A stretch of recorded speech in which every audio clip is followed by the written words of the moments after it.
redha dengan ketentuan yang telah diberikan oleh Allah Azza wa Jalla.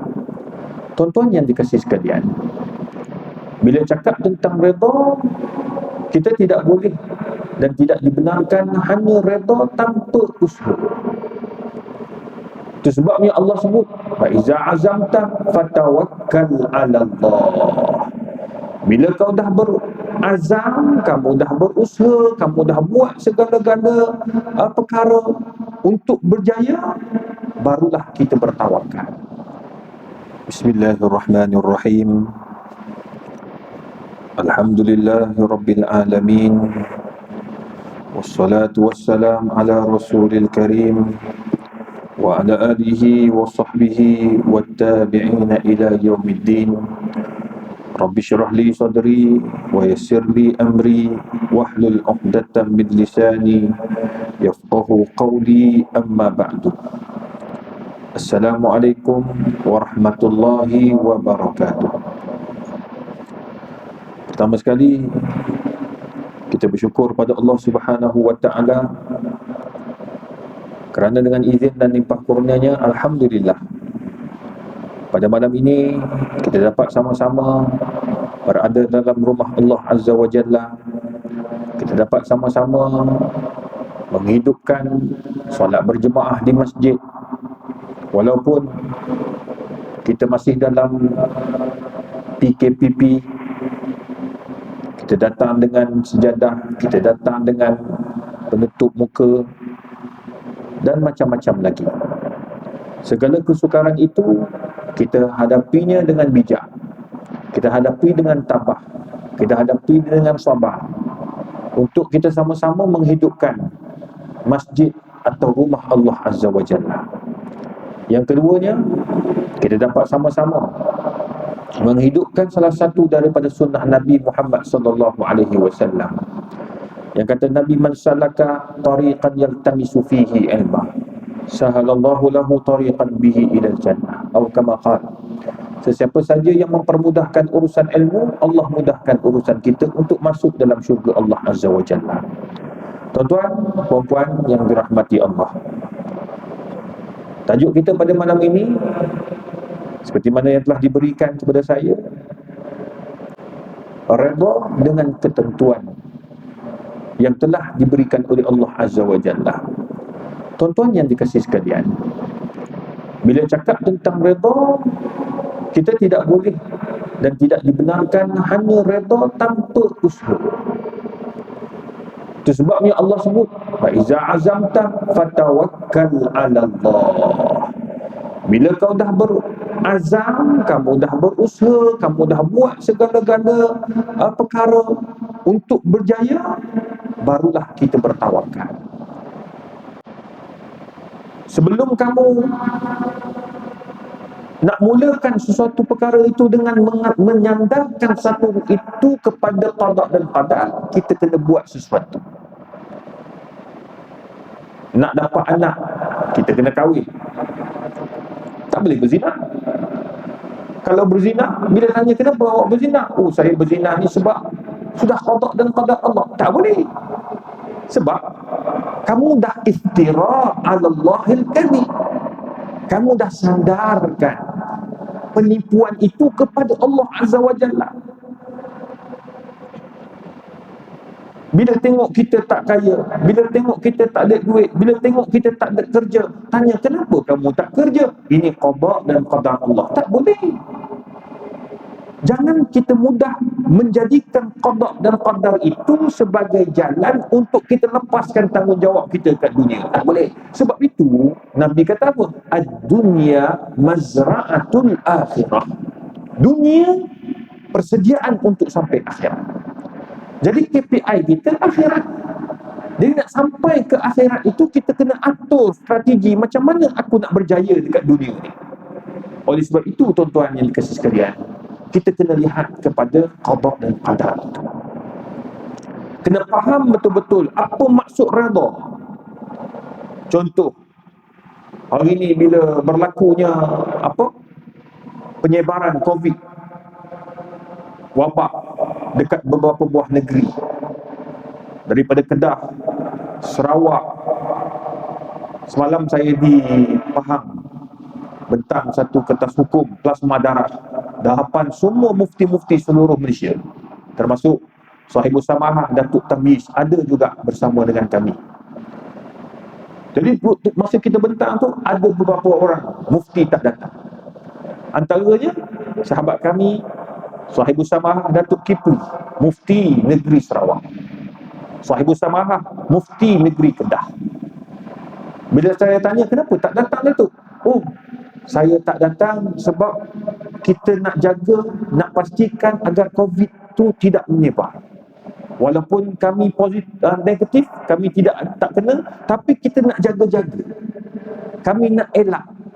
Kami tak nak bagi wabak itu terus tersebar. Masya Allah, itu dia usaha untuk pastikan tidak berlaku suatu benda yang boleh mendatangkan mudarat yang lebih besar.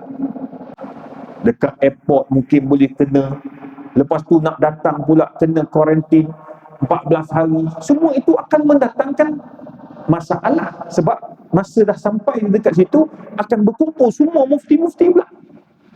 Bila bertemu dengan semua mufti-mufti, katakanlah seorang tu positif, mufti-mufti balik, jumpa pula dengan jabatan-jabatan yang lain, habis, pakat kena habis. Maka oleh sebab itu, semua mengambil jalan berhati-hati. Allahumma salli ala Muhammad. Itu dia pemahaman yang benar terhadap qada dan qadar. Pemahaman yang sebenar terhadap ketentuan Allah. Sebelum nak gunakan ketentuan Allah itu, kita kena berusaha. Apabila berlakunya wabak akibat daripada kedai mamak dan sebagainya, perkumpulan kat situ menyebabkan daripada seorang yang balik daripada India, semua itu kita kena ingat ia berpunca daripada kesilapan kita. Kerana apa? Tidak patuh dengan arahan. Tu yang Allah kata, ati'ullah wa ati'ur rasul wa ulil amri minkum. Taat kepada para pemimpin yang telah tentukan undang-undang untuk kebaikan kita semua. Jadi oleh sebab itu tuan-tuan, hari ini kita kena sama-sama memahami konsep redha dengan ketentuan Allah Subhanahu wa taala. Pertama, sebelum kita masuk kepada perbincangan redha itu, kita kena faham. Yang pertama, setiap benda itu telah diketahui oleh Allah Subhanahu wa taala, yang Allah sebut dalam surah Al-Qamar ayat 49, inna kulla syai'in khalaqnahu biqadar. Setiap benda itu telah dijanjikan oleh Allah dengan qadar Allah Azza wa Jalla. Tak boleh dinafikan lagi dah. Tetapi manusia tak tahu qada dan qadarnya. Cuma manusia kena bermula satu persatu, step by step. Mereka yang kena atur perancangan itu, baru mereka boleh nak sandarkan kepada qada dan qadar Allah Ta'ala. Nampak? Cukup cantik. Oleh sebab itu juga, tuan-tuan yang dikasihi sekalian, kita dilarang oleh Allah Subhanahu wa taala, dilarang oleh Nabi kita Muhammad sallallahu alaihi wasallam bersedih melampau sehingga membawa kepada tak percayanya kita kepada Allah Azza wa Jalla, tak redha dengan apa yang Allah dah tentukan. Itu tak boleh juga. Itu sebabnya tuan-tuan yang dikasihi sekalian, Nabi sallallahu alaihi wasallam menyebut marfu'an daripada Abdullah bin Mas'ud, laisa minna man darabal khudud wa syaqqal juyub wa da'a bida'watil jahiliyah. Bukan daripada sunnah Nabi Muhammad sallallahu alaihi wasallam. Orang ni bila hilang berlakunya kematian, apa dia buat? Darabal khudud, dia pukul muka. Sambil pukul tu dia kata, kenapa aku? Dia tak redha. Sedangkan Allah Ta'ala yang tentukan, dah jadikan benda tu. Nak jadi macam mana dah? Dah jaga dah, bawa kereta elok dah 80 kilometer sejam. Tak laju. Tapi nak jadikan kita terlanggar juga, berlanggar juga, aksiden juga. Ya Allah, ya Tuhan, qaddarallahu ma syaa. Dah jaga dah. Rumah kita, alhamdulillah, tak terbakar, syukur. Dia jaga tiap-tiap malam, cek elektrik tutup, dapur tutup, semua kita jaga elok. Alhamdulillah, tiap-tiap kali jaga. Tiba-tiba berlaku lita pintas, na'udzubillah min zalik. Lita pintas ni saya tanya pakar elektrik, dia kata, ustaz, lita pintas ni kadang-kadang tak tahu macam mana nak dijustifikasikan. Kadang-kadang dia terjadi akibat tersilap sikit je. Kadang-kadang tikus gigit benda-benda yang kita pun tak tahu. Tapi bila dia berlaku, qadarallahu ma syaa. Tapi itu sebabnya tanggungjawab kami yang buat elektrik ni, yang wireman ni, dia akan gunakan, memberi nasihat kepada tuan pemilik rumah, guna wire-wire yang lulus sirine, guna peralatan yang betul, guna wire yang betul, agar kita tidak ditimpa musibah akibat lita pintas dan sebagainya. Itu sebabnya tuan-tuan, dah jaga semua, tiba-tiba nak jadikan cerita, terbakar juga rumah akibat lita pintas. Qadarullah ma syaa. Itu baru betul. Kita dah usaha dah. Itu sebabnya apa yang Allah Subhanahu Wa Taala nak bagi tahu, jangan kamu bersedih melampau-lampau sampai kamu pukul diri kamu. Kerana apa? Kerana kamu nak marah atas qada dan qadar Allah Taala. Tak boleh. Dua, wasyaqal juyub wada'a bida'watil jahiliyah. Sebab orang jahiliyah ni bila dia nak marah, dia akan pukul muka, dia akan koyak baju, dan akhirnya berdoa, kenapa aku yang kau uji? Sebab kadang-kadang cerita Melayu ni kena betul-betul juga. Jangan sampai kita ni, tuan-tuan perempuan, mengajar anak-anak bangsa kita, mengajar anak-anak muda kita, tambah-tambah ni kita dah merdeka ni tuan-tuan, mengajar generasi kita berdoa dengan benda-benda yang tak baik. Kenapa kau tarik nikmat ini daripada aku? Kenapa tak tarik daripada orang lain? Aku dah buat macam-macam. Tak boleh. Sebab apa? Allah uji kita mengikut apa yang kita ada. Allah uji kesabaran seseorang ikut kemampuan dia. Itu sebabnya tuan-tuan yang dikasih sekalian, perkara yang kita kena ambil perhatian untuk memahami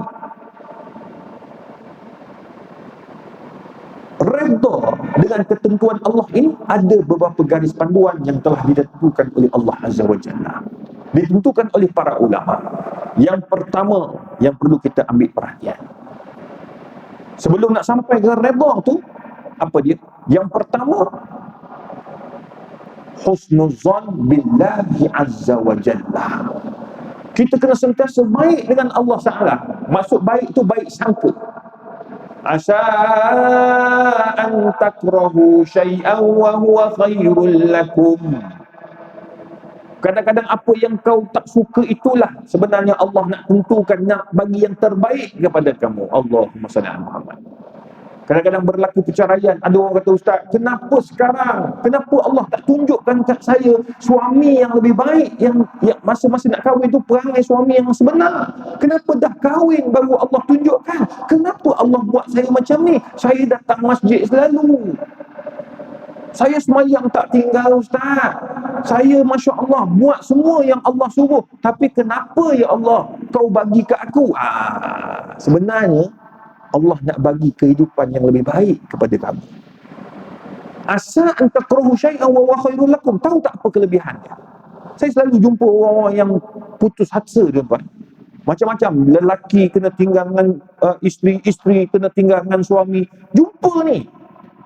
Rupa-rupanya Allah nak bagi kat dia pengalaman.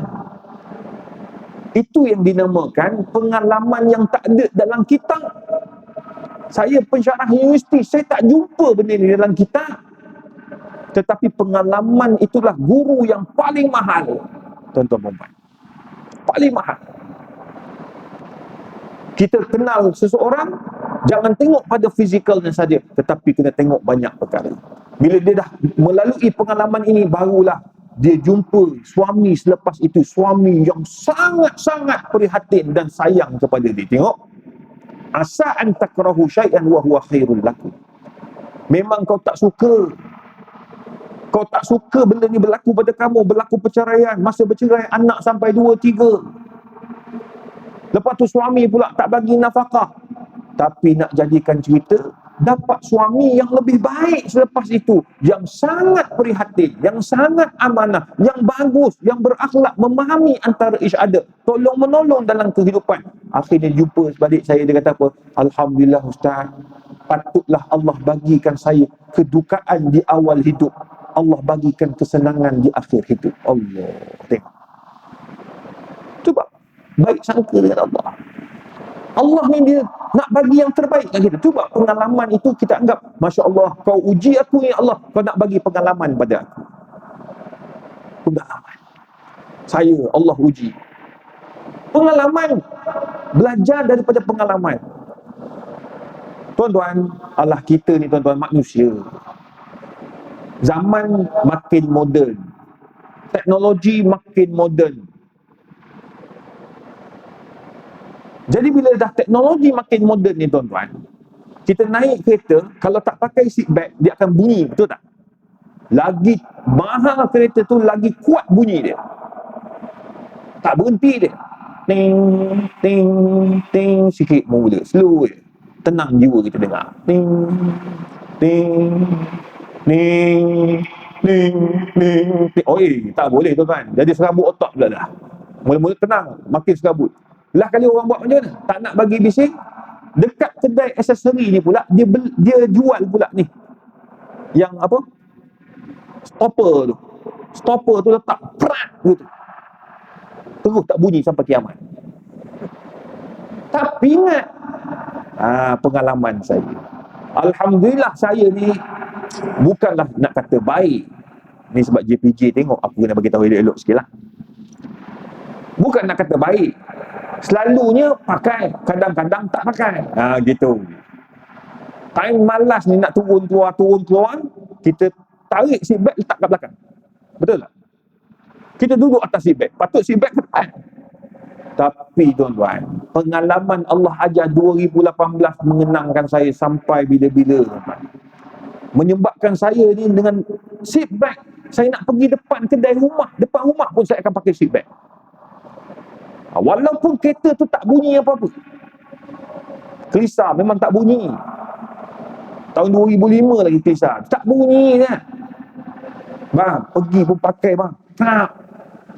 Ada kawan kata, Allah, dekat rumah pakai. Bang, saya aksiden 1 kilometer tak sampai rumah bang. Balik TV3, langgar pokok. 5 minit, kereta terbakar penuh. Viral satu dunia. Masuk berita, masuk TV 3, TV1, habis masuk. Tapi dia tahu tak apa yang saya belajar? Asa an takrahu syai'an wa huwa khairul lakum. Kereta lagi berapa tahun lagi nak habis bayar. Kereta terbakar habis, tapi pengalaman tu saya belajar. Pertama saya belajar bahawa kalau kita tak pakai, kalau saya tak pakai seat belt pada hari tersebut, doktor pakar kita, doktor yang rawat saya, kata Ustaz, kalau Ustaz tak pakai hari tu, Ustaz mungkin hari ni cacat. Sebab Ustaz langgar pokok, benda yang tak bergerak. Kereta pula laju masa tu sebab saya salah tekan. Saya nak tekan brake, pergi tekan minyak. Kereta tu pula bila kita tekan kuat, dia jadi turbo, naik ke atas. Saya melekat sebab seat belt. Satu. Nombor dua, Ustaz, kalau Ustaz tak pakai seat belt pada hari tersebut, bukan saja Ustaz ni patah rabak habis semua dah, cacat lagi. Nombor dua, Ustaz, kalau Ustaz tak meninggal, Ustaz cacat lah, dia kata. Nombor dua, kalau Ustaz tak pakai, airbag tak keluar. Nombor tiga, saya belajar, kalau tak pakai itu juga, rupanya insurans takaful ni, sebelum dia nak bagi duit kat kita tu tuan, dia akan lantik 2-3 syarikat outsource daripada luar. Apa yang dia buat? Dia akan tengok kereta tu, pergi tengok, pergi kaji, ni kereta ni masa berlaku aksiden pakai ke tidak seat belt. Allah, kalau tak pakai tuan-tuan, tak dapat apa-apa pengalaman. Dulu kita ingat, oh tak apa, kita ada takaful, kita ada bayar takaful, macam langgar tak apa, nampak kita dapat duit takaful. Tak semudah itu. Takaful akan tengok satu-satu dia punya apa nama, yang buat penilaian tu akan tengok 3 syarikat. Saya ingat salah satu daripada syarikat tu datang daripada Penang, USM Kejuruteraan, datang tengok kereta tu. Tuan-tuan, saya belajar 3 benda. Nombor 4, saya belajar daripada situ, saya faham bahawa ia bukan sia-sia diciptakan untuk bising dan sebagainya, tetapi untuk keselamatan kita. Kalau nak ikutkan, ya Allah, kenapalah bagi ke aku, ya Allah, accident. Ramai lagi tu yang mabuk-mabuk tu, biar dia langgar pokok, mati terus. Tak boleh. Allah ajar saya sebab biar saya boleh kongsi dekat orang, pakailah seat belt, tuan-tuan. Tu je saya nak bagi tahu. Datang masjid daripada section 8 tu, depan tu section 9 kan? Section 9 nak datang cross je, nak datang masjid masjid Shah Alam ni, datang nak masuk, nak cross, pakailah, tuan-tuan. Saya 1 kilometer je. Benda nak jadi. Itu sebabnya berusaha, berjaga-jaga sebelum berlakunya apa-apa musibah yang kita tahu kalau berlaku juga, itu dipanggil qada dan qadar Allah Azza wa Jalla. Tu yang pertama, husnuzan billahi Azza wa Jalla. Nombor 2, tuan-tuan, nak redha dengan apa yang disebut oleh Nabi SAW, ar-redha bil qalil tu, redha dengan apa yang Allah dah bagi tu, tuan-tuan. Perkara yang kedua yang perlu kita ambil perhatian, tuan-tuan, al-muhasabah. Kena sentiasa bermuhasabah diri. Muhasabah, ya Allah, banyaknya dosa aku buat, ya Allah, sehingga kau uji aku macam ni. Kena buang kerja ni sekarang ni, tuan-tuan. Itu sebabnya masjid kita ni dia bagi tajuk redha dengan ketentuan Allah. Tuan-tuan, kita ni alhamdulillah Allah bagi rezeki, tuan-tuan. Ada yang masih bekerja. Saya bekerja ni tak sebab balik rumah lagi ni. Kalau balik rumah takut tak dan sampai. Jalan jam hari ni. Mungkin ada ramai nak balik kampung tadi, buat cuti panjang. Saya pun pagi esok ke Langkawi, ada meeting dan ceramah dekat sana. Tapi nak bagi tahu, tuan-tuan, kita alhamdulillah bekerja. Rakan saya di TV3, 300 orang tak disambung kontrak. Ada yang diberhentikan. Baru-baru ni masuk pula 24 orang terpaksa tak disambungkan kontrak. Lepas tu dalam Instagram, dalam Facebook, anak-anak muda kita, tuan-tuan, yang gaji 5 angka, maksudnya 10,000 ke atas. Pilot ni, 4 kapten pilot, tuan, 4. Tulis kat situ, daripada bawa kapal terbang kepada membawa Grab food. Bawa kapal terbang, bawa passenger, gaji belasan ribu, tiba-tiba bawa Grab food. Tuan-tuan bayangkan macam mana keadaan dia. Tapi dia orang ni baik. Dia kata Allah nak ajar.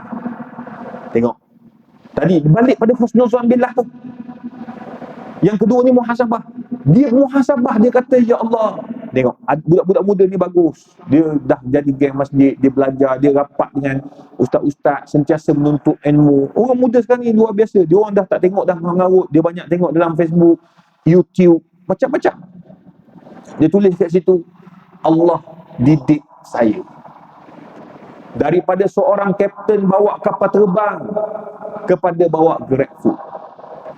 Allah didik saya beberapa perkara, antaranya Allah nak ajar kata bahawa pangkat itu hanya sementara. Allahumma salli ala Muhammad. Tengok. Dah kita balik kepada qada dan qadar, balik kepada apa? Tasawuf jiwa. Pangkat tu sementara. Saya, ya Allah, orang kata ustaz muda-muda lagi dah Profesor Mahdiah dekat universiti. Bang, Allah bagi pinjam sekejap je. Saya cukup takut bila orang sebut pangkat ni. Sebab pangkat sementara, Allah boleh tarik sekejap dengan sekelip mata je. Bila? Apabila datang ajal. Ni kawan saya, 2 hari sebelum masuk awal Muharram, sahabat saya, 2 hari sebelum masuk 1 Muharram, masuk tahun baru, tuan-tuan, Allah ambil umur. Allah ambil umur. Sebab apa? Sebab Allah nak bagi tahu kat kita, Afahasibtum annama khalaqnakum abasa. Adakah engkau ingat aku cipta dan panjangkan umur kamu, basuhkan kamu tahun baru ini sia-sia? It's not easy, bukan mudah. Allah nak bagi tahu kat kita, bukan mudah aku panjangkan umur kau ni. Aku panjangkan umur kamu ni wahai Izhar. Aku panjangkan umur kawan-kawan kamu ni wahai Izhar. Untuk apa? Untuk kau bermuhasabah yang lepas dan untuk akan datang. Yang lepas muhasabah dan berazam untuk buat yang lebih baik daripada yang sebelum. Muhasabah. Itu sebabnya tuan-tuan, sahabat saya tu sihat, bukanlah tua sangat. Dia lebih tua daripada saya dan pastinya 40 lebih ke atas. Bayangkan tuan-tuan, sihat, badannya tak gemuk, tak kurus, segak, macam-macam jawatan pegang di peringkat negeri, peringkat universiti. Tuan-tuan, 6 bulan sebelum ni tak berapa sedap badan, hidung tak berapa okey, lepas tu tengkuk tak berapa nak okey. Pergi cek doktor, ambil sel hidung, hantar ke pusat kanser negara, sah kanser tahap 4. Tuan-tuan bayang, sihat walafiat, tiba-tiba pop dimaklumkan kanser tahap 4. Bang, yang elok-elok sihat tiba-tiba jadi sakit bang. Maknanya Allah ambil umur, Allah sayang dia. Kita yang Allah panjang umur apa? Allah suruh muhasabah dia. Itu sebab bila kita muhasabah, kita akan redha. Ya Allah, betul ya Allah, kau panjangkan aku umur, kau bagi aku ujian ini. Sebenarnya kau nak bagi aku muhasabah, apa yang sepatut aku buat? Apa yang sepatut aku lakukan atas muka bumi ni? Bermuhasabah kembali. Tadi pilot dia muhasabah, rupa-rupanya Allah nak ajar, berjimatlah ketika engkau ada duit. Tadi pertama dia muhasabah bahawa pangkat akan hilang anytime. Kapal terbang tu dia ketua, kapten, 4 calik ni, bukan 3 calik, 4 calik, gaji 5 angka ke atas. Tuan-tuan, tiba-tiba Allah ambil bawa grab. Dia kata pangkat hanya sementara.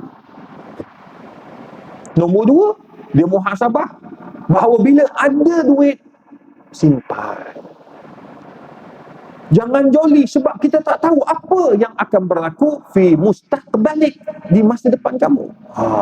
Itu sebabnya Allah sebut awal-awal, innal mubadzirina kanu ikhwana syayatin. Sesungguhnya orang yang membazir itu sahabat kepada syaitan dan iblis. Allah bagi tahu dah. Sebab ada orang dia membazir, tengok, dia muhasabah, rupanya pembaziran itu merugikan dia. Dia muhasabah. Dan yang paling penting tuan-tuan, yang Allah sebut dalam surah Taghabun untuk tenangkan jiwa kita, redha dengan apa yang Allah uji ini. Wa may yu'min billahi yahdi qalbah. Surah Taghabun ayat 11. Siapa yang beriman dengan qada dan qadar Allah Ta'ala, dia beriman dengan apa yang Allah uji itu sebagai satu perkara yang dia perlu redha. Ar-redha bil qalil, ar-redha bil musibah. Dia redha dengan kesedikitan, dia redha dengan kesakitan, dia redha dengan kesusahan, dia redha dengan dengan segala musibah. Tuan-tuan, yahdi qalbah, Allah akan bagi hidayah pada hatinya. Allah buka pintu hati. Bila Allah buka pintu hati, kat situ kita nampak dia akan jadi, yang pertama, baik sangka dengan Allah. Yang kedua, kita bermuhasabah, cuba kita refleks balik apa yang kita dah buat. Nombor 3, itu yang penting, yang disebut oleh para ulama tuan-tuan yang dikasihi sekalian, asyukru bima a'taka Allah. Kita mula akan bersyukur dengan apa yang Allah bagi. Macam tadi, elok-elok dia bercerai, masa bercerai dia marah, menangis dia, lembik dia tuan-tuan dekat mahkamah. Tapi bila dia sabar, beberapa tahun kemudian dia kahwin dengan lelaki yang lebih baik. Ya Allah, dia kata, Ustaz, saya tak pernah merasai nikmat perkahwinan sebelum ini dengan sekarang. Kalau baru kahwin saya tak kisah sangat, sebab selalunya baru kahwin dan 5-6 bulan tu kentut pun wangi lagi. Ni berlaku setelah dia 2 tahun berkahwin dan sudah ada 2 orang anak daripada suami yang baru. Dia kata, Ustaz, saya dapat suami yang ini, Ustaz, saya tak pernah merasai solat berjemaah bersama seorang suami. Dengan suami dulu, tak pernah, Ustaz. Sebab dia mengadu kat saya masa mula-mula, dia menangis dia, Ustaz, kenapa lah, Ustaz, saya tinggal selai sepinggang suami halau keluar apa semua. Dia pula tak kerja, tuan-tuan. Ni nak jadikan cerita lah. Lepas kahwin yang baru ni, Allahu Akbar, dapat suami, Alhamdulillah, berduit, dapat pergi umrah, dibawanya umrah, pergi semua. Dekat rumah dia kata, Ustaz, semayang berjemaah, bila suami ada kat rumah, kalau tak ada, dia akan sentiasa remind us, keluarga. Masya Allah. Dia kata, Ustaz, saya tak pernah merasai dengan suami yang dahulu. Patutlah Allah ajar saya hidup sukar pada awal hidup dan tenang di akhir hidup. Allah SWT. Saya pun doa semoga dia terus bahagia. Jadi akhir nombor 3 itu dia akan bersyukur bila dia baik sangka dengan Allah. Yang kedua, dia bermuhasabah atas kelemahan diri dan memperbaiki diri. Nombor 3, dia akan bersyukur dengan segala yang apa yang Allah dah bagi. Macam mana nak syukur? Allah sebut dalam surah Al-Insan, hal ata 'alal insani hinun minad dahri lam yakun syai'an madhkura. Sebab ada sebahagian orang dia tak pernah nak bersyukur dengan apa yang Allah bagi. Bahkan tak ingat langsung pun. Dia tak ingat yang dia ni dulu asal susah, tak pernah ingat. Tak pernah ingat. Sebab saya, tuan-tuan, Alhamdulillah, saya ada satu kereta yang mula-mula saya beli masa saya mula-mula belajar tu, kecil. Mula-mula kerja. Orang nak beli dengan harga yang sangat baik, tapi saya tak mau jual.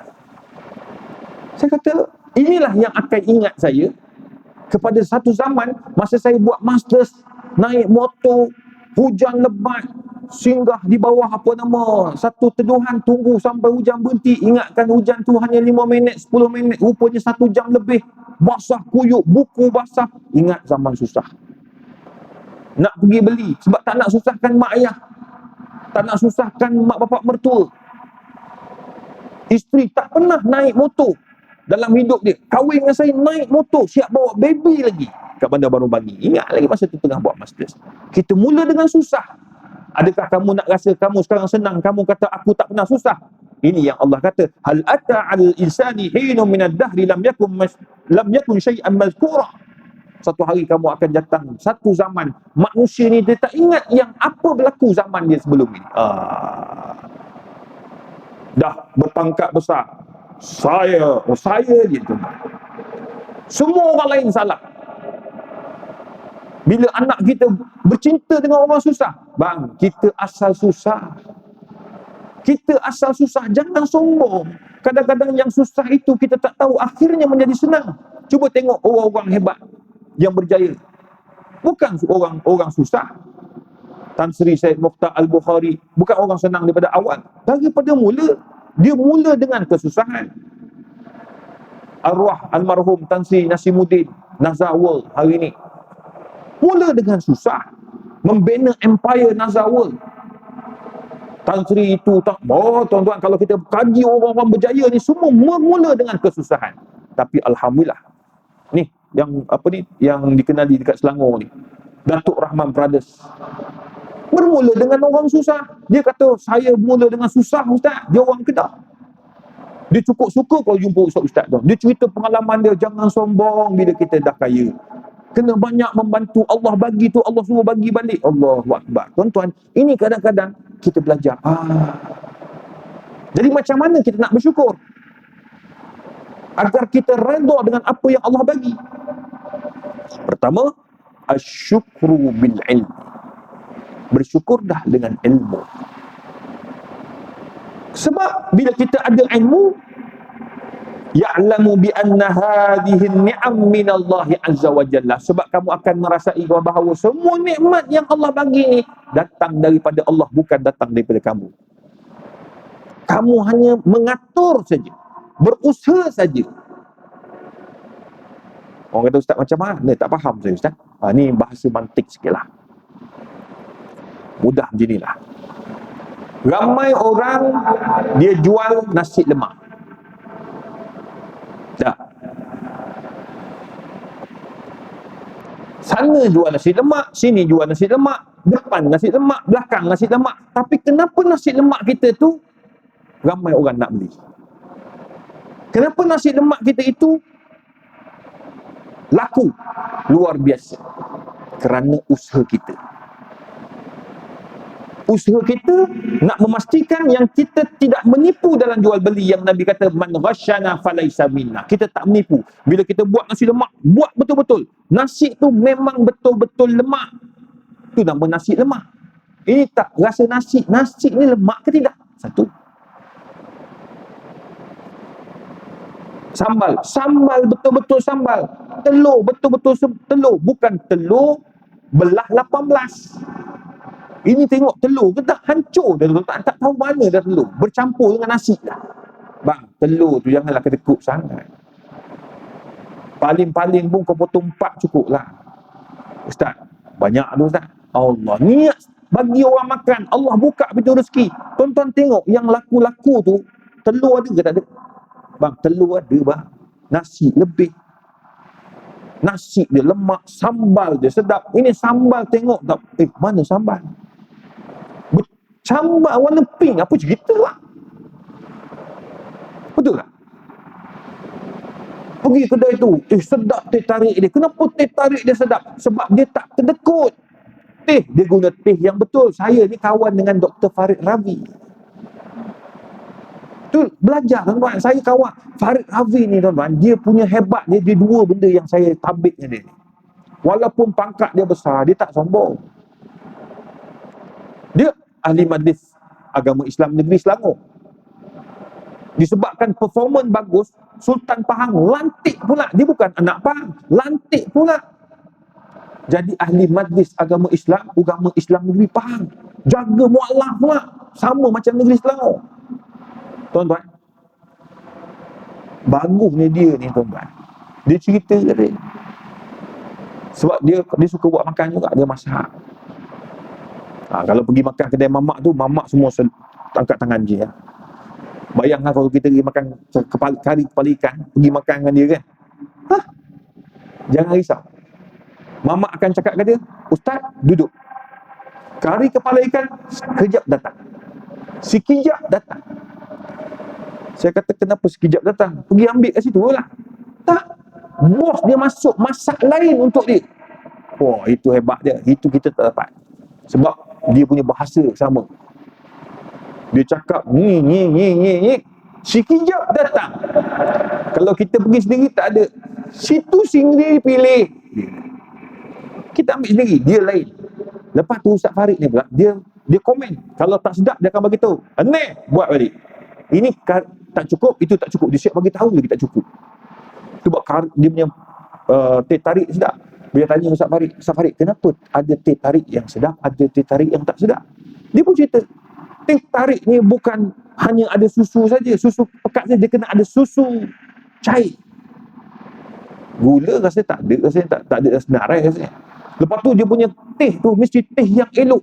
Maksudnya tuan-tuan, kenapa kedai-kedai tertentu ni dia punya teh tarik dia laku, kuih dia laku, makanan dia laku? Sebab dia buat apa yang Nabi sebut, man ghasyana falaysa minna. Dia cuba elak daripada apa yang Nabi kata, jangan menipu dalam bisnes, jangan curi tulang dalam bisnes, jangan ambil duit orang tapi tak sampai ke tahap yang sepatutnya.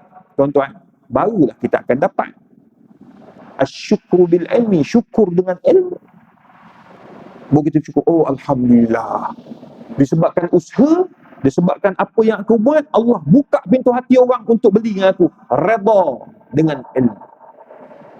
Redha dia. Sebab dengan ilmu, dia berjaya. Kalau tidak, kita tak akan berjaya. Yang kedua, asyukru bil hal, syukur dengan amalan. Syukur dengan bil hal ni macam contoh tuan-tuan, tonton tengok ni, Allah suruh kita berjalan, tuan-tuan berjalan, tak payah pergi jauh, tuan-tuan duduk Shah Alam je lah. Tuan-tuan duduk Shah Alam, tuan-tuan tengok, syukur duduk dalam bandar Shah Alam, tenang, jalannya mudah, keluar masuk mudah, semua mudah, alhamdulillah. Tuan-tuan hanya jaga je. Macam mana nak bersyukur? Jaga tempat-tempat, jaga kebersihan, jaga itu, jaga ini, jaga semua yang perlu dijaga. Baru itu dinamakan asyukru bilhal. Dan yang ketiga, tuan-tuan perempuan, syukur yang dimaksudkan untuk kita redha dengan apa yang Allah tentukan ini. Jangan ke mana-mana, pastikan bersama saya selepas ini. Satu lagi, Allahu a'lam, kita bagi laluan untuk azan. Tuan-tuan yang dikasihi sekalian, untuk mendapat keredaan, perkara yang ketiga, kita akan bersyukur jika kita telah meletakkan pertama sayang baik sangka dengan Allah, kemudian kita bermuhasabah, ketiga kita bersyukur, dan syukur itu syukur dengan ilmu, syukur dengan perbuatan kita, dan yang terakhir asyukru bitsana, memperbanyakkan memuji Allah Azza wa Jalla ketika susah dan senang. Itu sebab Nabi SAW, tuan-tuan, dia ajar kita macam mana? Bila kita demam, Nabi akan bagi tahu itu penghapus kepada dosa. Tengok. Bila kita demam, Nabi bagi tahu itulah penghapus kepada dosa. Bila kita sakit, itulah penghapus kepada dosa. Bila kita ditimpa musibah, wa basyiris sabirin, Allah nak tengok kesabaran kamu. Sebab Allah sayang kamu. Bila kamu ditimpa musibah, pertama kamu dapat pahala sebab kamu ditimpa musibah. Kerana apa? Kerana sabar. Yang kedua, kamu dapat pahala kerana apa? Kerana kamu menghadapi situasi sukar itu dengan bijaksana, tanpa menyalahkan Allah Subhanahu wa taala dan tak salahkan orang lain. Jadi oleh sebab itu, kena sentiasa memuji Allah Ta'ala, memuji manusia. Man lam yashkurun nas, lam yashkurullah. Orang yang tak bersyukur dengan manusia, takkan bersyukur dengan Allah Subhanahu wa Ta'ala. Maka kita kena bersyukur. Dengan apa? Dengan memperbanyakkan pujian. Dan ada setengah ulama kata, pujian itu mestilah diiringi dengan apa? Dengan usaha. Sebagai contoh, hari ini kita memuji, alhamdulillah, Allah Subhanahu wa taala bagikan keamanan kepada kita dalam negara kita, alhamdulillah. Dan sekarang ni kita duduk risau, macam mana ni nak menghadapi orang-orang yang langgar mabuk ni, sebagai contoh. Ni isu mabuk ni pun satu hal juga. Betul, kita dah puji Allah Ta'ala, tapi dalam masa yang sama, pemimpin-pemimpin kena fikir macam mana nak buat satu undang-undang yang jelas, yang tegas terhadap pemabuk-pemabuk. Sebelum pergi mabuk, pergi ke arak tu dulu. Kita sekarang ni tuan-tuan, nak beli arak 24 jam, anytime you can buy arak, anytime, anywhere you boleh beli. Betul tak? Mujur dulu kita di Selangor ni, kita agak tegas juga dulu masa orang nak buat dekat 7E kan, letak apa arak dekat 7E, kita tegas. Alhamdulillah di Bandar Baru Bangi terus kita buat keluar. Kita keluarkan memorandum tak nak kawasan Bandar Baru Bangi. Alhamdulillah, tempat saya memang tak ada. Taruh Shah Alam ni ada tak? Ada. Tak boleh lah. Kena fikir macam mana tempat 24 jam. US pun dia ada time. USA tuan-tuan. New Zealand ada time. Australia ada time nak minum arak dia tu. Nak beli arak. Jadi Singapura dia ada time dia. Bukan main boleh beli lepas tu nak minum arak. Di Singapura pukul 10.30 sampai pagi dah tak boleh minum. Kita malam tu dia belab, dia minum, wabillahi taufik tuan-tuan. Saya tengok loh, langgar tiang divider dekat tol. Kita kan selalu berjalan kan, tengok tol langgar, ya Allah. Lepas tu check accident, kita boleh check kan dalam tu, kita Google. Oh, orang mabuk langgar, tengok hancur. Siapa nak beki tu? Kita lah yang beki sebab kita bayar tol. Betul tak? Jadi sekarang ni sebelum kita nak memanglah Islam tak larang orang bukan Islam nak duduk dalam negara orang bukan Islam nak duduk dalam negara Islam. Tetapi dia kena ikut law. Kena ada law. Hormatlah. US pun ada undang-undang dia. Kau nak mabuk tu ada cara dia. Minum kat kelab malam, kalau mabuk sangat dia akan ambil kunci. Simpan kunci kita tu. Kita tak ada. Kau minum lah. Jual sampai 3-4 botol pun tak ada masalah. Rupanya Malaysia ni nombor 10 antara yang paling dahsyat minum arak. Padahal negara kita negara Islam ni. Iyalah sebab 24 jam.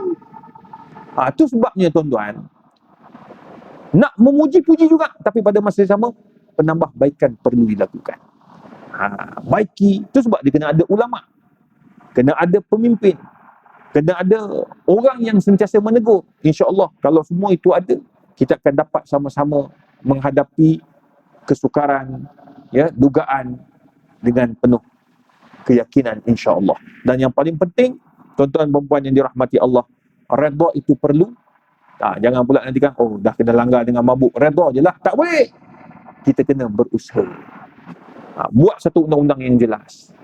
InsyaAllah kalau arak itu dapat dilakukan, dapat diperundangkan dengan lebih baik, InsyaAllah saya yakin orang nak mabuk pun dia takut. Bagikan undang-undang tu yang lebih ketat, keras. Kita tak minum arak, memang kat dalam masjid tak minum arak, buka luar sana tu. Sebab saya tahu tu, dia orang ni akan potong-potongkan klip video saya dekat Masjid Shah Alam ni. Banyak dah video saya tersebar, beratus ribu orang like dan orang forward. Tuan-tuan, kita nak bagi semua orang faham. Orang bukan Islam nak minum, tapi kena ada tempat dia. Jangan buat benda-benda yang boleh menyakitkan hati orang, penduduk-penduduk yang lain. Sebab masalah bila dia langgar, dia bukan langgar orang Islam dia langgar orang bukan Islam juga. Jadi oleh sebab itu, kita nak jaga negara kita ini aman dan damai, selamat daripada segala musibah. Dan yang paling penting, bila kita menghadapi musibah, kita dapat mengatur dan menjaganya dengan bijaksana, insya-Allah. Semoga Allah Ta'ala merahmati kita. Jadi tuan-tuan dan puan, apa yang baik itu daripada Allah Subhanahu Wa Ta'ala, yang kurang itu daripada saya sendiri. Wabillahi taufiq wal hidayah. Wassalamualaikum warahmatullahi wabarakatuh. A'udzubillahi minasyaitonir rajim. Bismillahirrahmanirrahim. Alhamdulillahirabbil alamin, wassalatu wassalamu ala Rasulillah wa ala alihi wa sahbihi ajma'in. Allahumma faqihna fid din wa 'allimna at-ta'wil. Allahumma yassir wa la tu'assir ya arhamar rahimin. Allahumma ansur muslimina fi kulli makan. Allahumma ansur muslimina fi Malaysia. Allahumma rzuqna fahman nabiyyin wa hifdzal mursalin birahmatika ya arhamar rahimin. Allahumma ja'alna mahbuban fi qulubil mu'minina wal mu'minat. Fabashshirna bil ghina ila 120 hasanah. Fallahu khairun hafidha wa huwa arhamur rahimin. Wa sallallahu ala sayyidina Muhammad wa ala alihi wa sahbihi wa sallam. Taqabbalallahu minna wa minkum. Taqabbal ya karim.